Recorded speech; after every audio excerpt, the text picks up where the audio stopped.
નમસ્કાર, આવી ચૂક્યા છીએ અમે ખંભાત વિધાનસભાની અંદર. સૌપ્રથમ આજથી જ પ્રચારની શરૂઆત કરી છે. ડોર ટુ ડોર, ઘરે ઘરે લોકોના ઘરે જવું છે, લોકોને મળવું છે, લોકોની સમસ્યાઓ સાંભળવી છે. તો આજના સૌપ્રથમ પહેલા દિવસની અંદર ખંભાત તાલુકાના રંગપુર ગામની અંદર આવી ગયા છીએ. શું કહી રહ્યા છે ગામના લોકો, આવો સાંભળીએ. ખાલી કોમ કોમ બધું કોમ બાકી. જો પેલું તો અમારા આદિવાસી ફર્યું. આ બધા આ બધા અનુસૂચિત જનજાતિ છે, કોઈનો એમ નહીં આવાસી તો માં ફાળી, પણ કોઈનો દાખલો હકો નહીં કરવા તૈયાર નહીં. જાતિનો દાખલો 10 વર્ષથી મચ્છે છે. એક વાત સમજો, પૈસા બગાડીએ મારા કાકા સરપંચનો ભર્યા હતા. પૈસા આપતો છતાં દાખલો તાલુકામાંથી નહીં આવે, નહીં આવે. એટલે પૈસા માંગે એક્સ્ટ્રા વધારે અને લઈને જયેલા નહીં આવેલો. તમને ચોખ્ખું એ તો નહીં કેવું કહું છું. કોઈને નહીં આલતા કોઈ નહીં. આખા ફરી તમે પૂછજો, આવાસ બવાસ કશું જ કશું જ નહીં. 15-20 વર્ષથી બધું બંધ છે. એક પણ આવાસ નહીં. શું વાત કરો? એટલે આ તમને મોણો તમે જોડે ને, હેડો પાછળ બતાવો. વોટ કોણ આવે છે? હવે તો અત્યાર સુધી જો અમે જે ભારત પડું એ પાડી દેવાનું, ચોખ્ખી જ વાત છે. આપણે વોટ કોણ હાલાય એમ કહો? ચલો છોડો, આલે છોડો, કોણ હાલાય? કોણ હાલાય? હવે જો કામ કરતા એમને લાય. એક વાત સમજી, કારણ કે આપણે તો રોકડો જ જાવ હોય, હું તો મોદી આવે તો મારે કઈ દઉં. કોણ કોણ કરે છે ખંભાતમાં? ખંભાતમાં તો બધા પાર્ટી બદલું જ છે.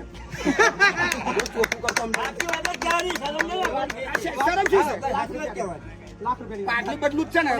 આપડે ખંભાત તાલુકામાં કયો સાહેબ હારો છે કે અહીંથી ત્યાં નહીં ગયો એવું બતાવો. તમને કહો, આના જવાબ કોણ આવી શકે? કેવી રીતે વોટ, કેવી રીતે તમે જવાબ આલે? જે પાટલી બધું લોકો હોય એને તમે કેવી રીતે, મતલબ તમે આવે તો હું મોડે કહી દઉં, આ તમને કોઈ ટાઈમ અહીંથી ભૂંડું બોલ નાખું.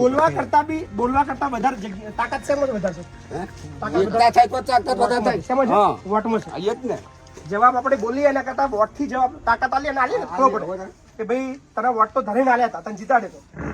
હેલો, તમને સાહેબ એક વાત કહું, કોઈ પણ વસ્તુ હોય પબ્લિક આવે ખરી ટાઈમે અને પતી ગયું એટલે પતી ગયું ખરી.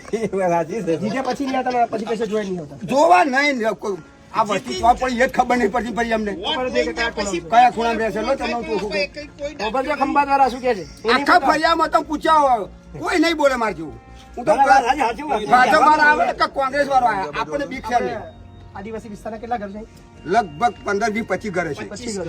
કોઈના આવાસ બવાસ કશું જ નહીં. હું મારા બાપાના ઘરમાં પડ્યો, અમે 3 ભાઈ છે. એક ભાઈ સાબરું બોધી જ ખરું પડે. છે. હવે ખબરું આ ખરેખર કદાચ કડવું લાગતું હોય, પણ આ જે હકીકત છે, ભલે આક્રોશ નથી પણ સત્ય બોલી રહ્યા છે કાકા. એટલે કદાચ બોલો, આવું બોલશો તો મેરા છે કાકા. આ બધી આદિવાસીની વસ્તી ખરી ને અમારી, અત્યાર સુધી કોઈની જોડે કાસ્ટ સર્ટિફિકેટ નહીં. મેં કાકાએ મને જ કીધું, કાકાએ જ કીધું. પહેલો પ્રશ્ન મેં એ જ કર્યો એમને. કે તમારા ખાલી નામના આદિવાસી તમારા લાભ કઈથી મળે તમને? હું એમને સર્ટિફિકેટ ના તમને લાભ કઈથી મળે? સાહેબો આવે છે ને, એમને હું કઉ છું કે તમે આદિવાસી ગ્રાન્ટ ફેરવી, આપની ગ્રાન્ટ આમાં ફેરવી, બરોબર, અને અમારી ગ્રાન્ટ જ વધારે પાછો તો હારા તમને દાખલો તો શું થાય છે? ગ્રાન્ટ તો સાચી ફેરવો તમે ગ્રાન્ટ તો ફાળવો દાખલો તો શું થાય તમને? જાતિ અનુસૂચિત જનજાતિ અહીંયા પોતાને છે, પણ દાખલો તો જોઈએ કે નહીં? દાખલા વગર કેમ? આ તમારી ગ્રાન્ટ પાસ થઈ એવું કહો છો? ખંભાત પાસેના રંગપુર પાસે છીએ, અને રંગપુરની અંદર રોડ રસ્તા ગટર તો એ કદાચ એના વગર ચાલી જશે. એના કદાચ ખાડા મસે તો નીકળી જશે, રોડ નહીં હોય તો ગમે તે રીતે ચલાવી લઈશું.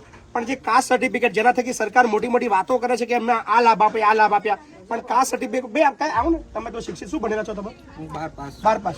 શું તકલીફ આવે કાસ્ટ સર્ટિફિકેટ વગર? કોઈ કાઢ્યા પર તૈયાર નહીં થતો, કડિયા પણ નહીં તમારે તૈયાર જ નહીં. શું કહે છે તમને? શું કહે છે? શું એ લોકો એમ કે છે તમે પૂરતા પુરાવા લાવો એમ. પુરાવામાં ત્રીજી પેઢી છે કે હા, અમારી? એ જ કહે છે ને, અમે એના એ જન્મ્યા, આ મારા બાપા બધા એ જન્મ્યા છે. મારું પોતાને ચોથી પેઢી ચાલે અહીંયા. પેઢીના પછી અમે એટલા આખી કર્યા કુળ છે, કેટલું પાછા દાલો છે. આપણો દેશ ઉપરથી અમે ખર્ચા કરાય નેતાઓ જે કામની જે બણગા ફૂકે છે ને, સૌથી અગત્યના આ બધા આ કામ છે. કદાચ એક વખત કોઈ નેતાએ ખંભાતની અંદર રંગપુરમાં આ વિસ્તારની અંદર મુલાકાત લીધી હોત અને એમને કદાચ કાસ્ટ સર્ટિફિકેટ આપી દીધો તો અસંખ્ય લાભો છે. જે સરકાર જે વાતો કરે છે કે અનુસૂચિત જાતિ અનુસૂચિત જનજાતિ માટે આટલી બધી સ્કીમો છે, એક સ્કીમનો કદાચ લાભ મળ્યો તો કદાચ આ લોકોના ઝૂંપડા ના હોત, એમને આવાસનો લાભ મળ્યો. પેલો તો સાહેબ ઝૂંપડા બોધી પડીએ, પણ પેલા છોકરા ભણવા જે પદ નહીં મેળવતો અમારે. તમને ચોખ્ખું કહું, હું ખુદ રખડ્યો છું. આ ખુદ 12 પાસ કરતો પરવા હોંફ્યો છે, તારે 12 પાસ કર્યું છે ને. આગળ જાય દાખલો માગે જાય ચોહી ના ભણાવે નહીં. ભણાવવા છે અમને કઈ રીતે છોકરા? રોડ નહીં જોતો, ગટર નહીં જોઈતી, કશું જ નહીં જોતું, ફક્ત દાખલો આપે ને તો બી આ લોકો ખુશ છે. ખુશ છે. હા, આગળ અમારે મારું નામ મહિપતસિંહ ચૌહાણ છે, બરાબર? ભાઈ તો મોબાઈલ ભાઈ ઓળખો છો તમે? સારી રીતે. કઈ રીતે ઓળખો છો? બધા બહુ કામ કરે છે કેવો માણસ છે મહિપતસિંહ? બહુ ડેન્જર ડેન્જર? એટલે કોના માટે બધાની બોલતી બંધ થઈ જાય બધાની બોલતી સરકારની બંધ થાય. બધાની બોલતી બંધ થાય. સાચું કરવું છે ને સારું કરવું છે. સાચું. એકવાર લાવો, હું વિશેષ કહેતો ને કે હું કરી નાખીશ. અમે તો આપીએ જ છીએ તમને જ આપે તો ગઈ બસ વખતે અમે ભાઈ બહુ આનંદ ગઈ આવ્યો વખતે મને. તમને આપ્યો હતો. આનંદ આવ્યો કાકા. જો હું તો ઓળખતો નહીં ભાઈને, પણ આ વિસ્તારનો વોટર છે જેને મને ગઈ વખતે બી મને વોટ આપ્યો હતો. 9,400 વોટ આવ્યા હતા મારા ગઈ વખતે. 3 દિવસ હું આવ્યો હતો, જો કે આ ફરિયામાં તો આવ્યો જ નહોતો, છતાં બે ભાઈએ મને વોટ આપ્યો તે બદલ આભાર. અને હજી ઘણા આવા અટકેલા લોકોના પ્રશ્નો છે જે આપણે ઉજાગર કરતા રહીશું. પણ અત્યારે પબ્લિકને રોડ રસ્તો નહીં જોઈતો, પણ કાસ્ટ સર્ટિફિકેટ જોઈએ છે. પણ મહિપતસિંહ ગેરંટી આપે છે ભાઈને કે જેટલા બી અનુસૂચિત જાતિ અને અનુસૂચિત જનજાતિ વાળા જે લોકો અટકી રહ્યા છે, તકલીફમાં છે, એમના પ્રશ્ન હલ કરવાની તૈયારી, તાકાત મહિપતસિંહ રાખે છે. લાગે છે મહિપતસિંહ આવશે તો કરી આવશે. કરી આપશે જ ને. ભાઈને વિશ્વાસ છે, એમના ફરિયાની અંદર ઊભા છીએ. તો વિચારજો, પ્રશ્ન ઘણો જટિલ છે, પણ કામ જેને કરવું છે એના માટે બધા રસ્તા ખુલ્લા છે. પણ અહીંયા કદાચ કોઈ આવ્યા તમારા ધારાસભ્ય જોયા છે ભાઈ? સભ્ય બધા ગયા પણ કોઈ આવ્યું નથી.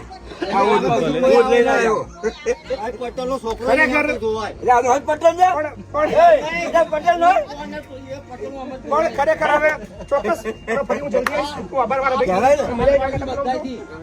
તો આ તમારા રમેશભાઈ, આખા બોલા રમેશભાઈ, અને આવા આખા બોલા નાગરિકોની દેશને જરૂર છે. બોલતા રહેજો.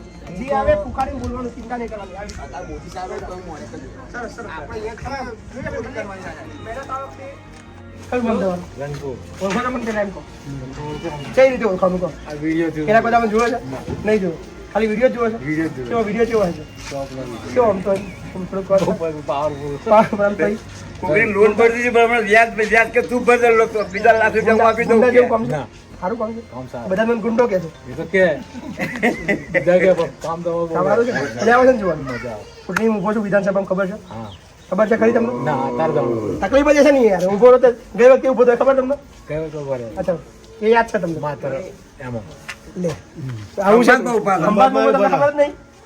મેં ગઈ વખતે ચૂંટણી લડી કાકાને ખબર જ નહીં. કાકા ઓળખે છે ખરા? એટલે આપણે મતલબ પહોંચ્યા નહીં, આપણી ભૂલ. ભૂલ મારી છે, તમારી નહીં. હું તમારા ઘેર નતો આવ્યો એટલે મારી ભૂલ છે. પણ આ વખતે આવ્યો છું અને આ વખતે ખંભાત ઉભો છું, બરાબર? એટલે વોટનું કશું કહેતો નહીં. ઈચ્છા થાય તારે ઈચ્છા થાય તારે માટે મજા